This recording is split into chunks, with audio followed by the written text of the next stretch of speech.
so this part's all really fun. So right now I'm working on the electrical panel for this. So I got the idea to use this old breaker panel from a house that's on the farm here.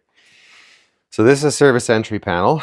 There's a service entry side, and then there's a downstream customer service side. And so I've ripped all this stuff out, main breaker off here. I need the breakers because I want to mount the welder plug and the RV plug in here. So these are those boxes we were showing the other day. It's just this really nice box. So there's this perfect entry point for the cable here.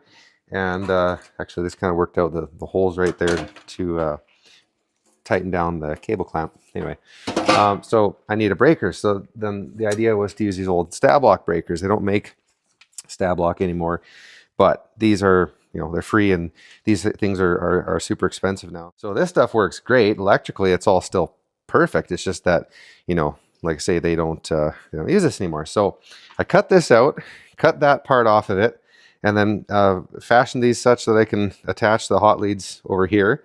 And then I've only needing these two breakers. So I've got a 40 amp for the welder plug, and then a 30 amp. I'm only going to use one pole of this breaker for the RV plug. And then I went and cut that out over there. So this will mount just nicely right like that. And then this will bolt in here. And then I'm going to mount these two plugs in.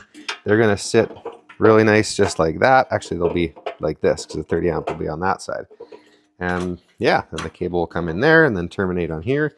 And then I got the two breakers.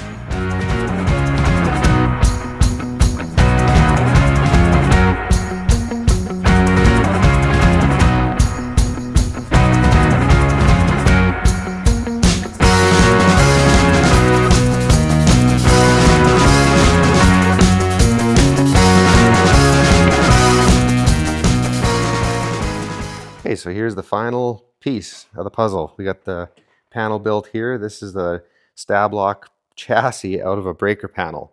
And I wanted to use these breakers because we still have them. It's very expensive to buy them, and there's a whole bunch here that are never going to be used. So I salvaged this piece out of the breaker box and made it work into here, the old lighting control box, wired it up, and we got the 40 amp welder plug there, and then the 30 amp RV plug there. So that's the last piece of the puzzle, and now we're ready to assemble.